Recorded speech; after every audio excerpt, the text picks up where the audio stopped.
Hi guys, I'm Mrs. Hall. This is my son Steven.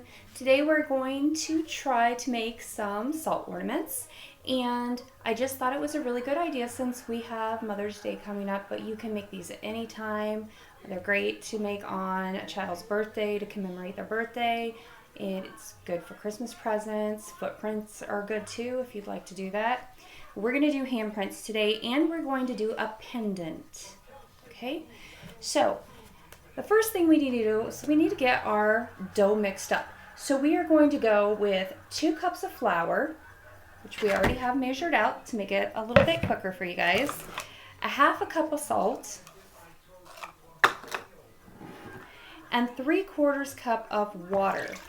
3 simple ingredients, not very expensive. These things last forever. My mom still has some from when I was a kid, so I know that they're really, really great. So we're going to go ahead and mix this up with a spoon first. It starts to get a little clumpy. You see that?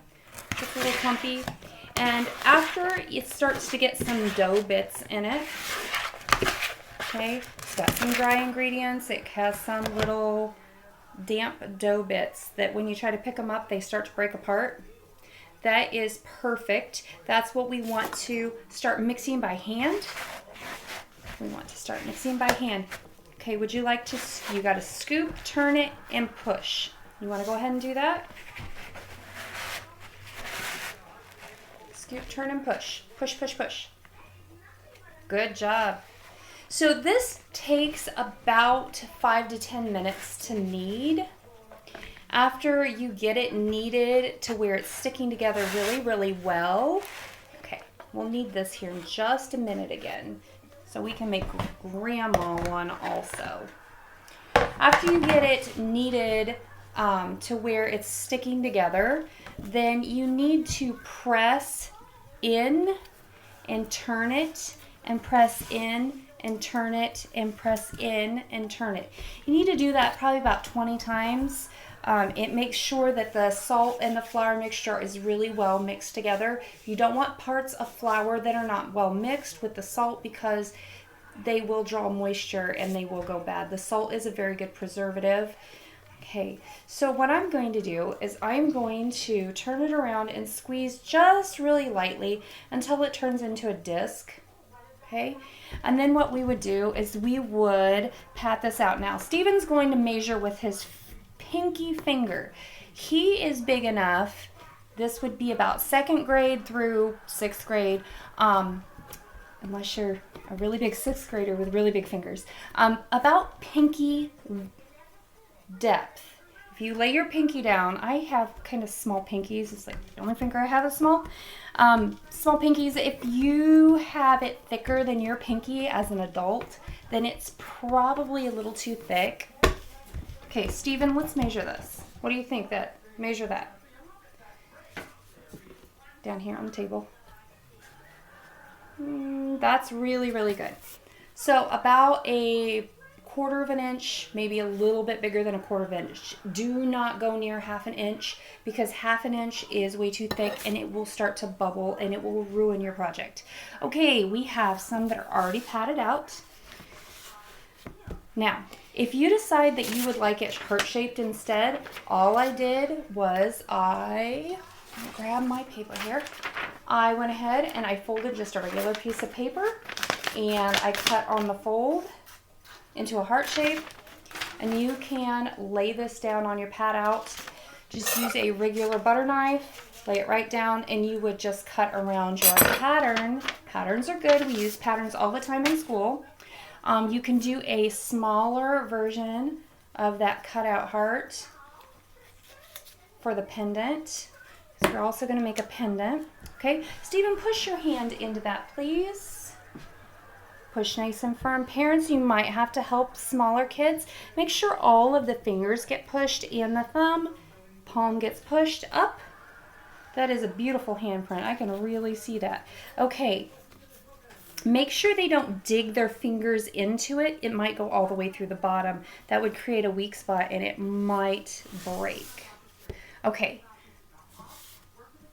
We went ahead and patted some small ones out so that we have some cookie cutters. You can use any size if you wanted to make a window hanging, or if you wanted to possibly make a small pendant. I would just cut it out just like cookie dough and just push really easily, push it out. Then what I would do is I would use a needle to make a small hole. Now you want to make sure that you get away from that edge. You don't want to hang something that's going to break. I would put the small hole, I would roll the needle around inside that hole just a bit to make sure it's big, make sure it didn't shrink a little while it was baking. And then when it was all done, you can take a twisty off of a bread tie, strip all the color off of it, and you'll have a little piece of metal that you can actually make a jump ring for a necklace or a keychain for. Very, very cute. And you can write on these with permanent marker that they were made for Mother's Day. It was really sweet. I also made a paw print of my dog. If you want to make a little memory of your pet, your cat or your dog, be careful with their feet, but you need to hold and firmly push their paw down to make their little paw print. Very, very cute. Okay, so now that we have these made, if you want to very carefully turn it over and scratch with a pencil into the bottom, you can do that. Or you can bake them first and decorate them and then write with a permanent marker on the back to commemorate the Mother's Day, year, and the child's name. Very, very cute ideas. I'm just going to put them on a regular baking sheet. I'm preheated my oven already. My oven is preheated to 250 degrees. Now you're going to want to bake these on 250. Don't turn your oven up. What happens is these bake too fast. The outside gets hard, the inside stays big. Some of you that have worked with my air dry clay before, it's a little bit like that in the fact that if you cook it too fast, the inside stays big because the moisture goes out on the outside and it will crack your project and it will not be good. So 250 for about an hour to 2 hours, depending on how thick and how much water, because if you put a little too much water in it, it might stay a little damp. So we want to make sure that we cook it all the way. Now if it starts to get dark brown looking, then pull that out of the oven, okay? It should just get a little bit of a yellowish golden color. When it starts to bake on the bottom, the top should stay white. If it starts to turn brown, take it out of the oven. Now I like to make the bigger ones like this. I like to let them dry for an extra day and a half to 2 full days, depending on the humidity, to make sure all of the moisture is out, because sometimes it still leaches moisture out of the middle as it is drying.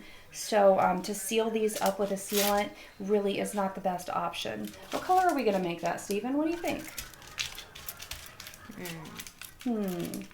We'll think about that. I think we might be able to find some glitter too, maybe to put in that handprint so we can see it a little better. I don't know. We'll post a picture when we get it all done. Thanks for watching, guys. We'll see you later.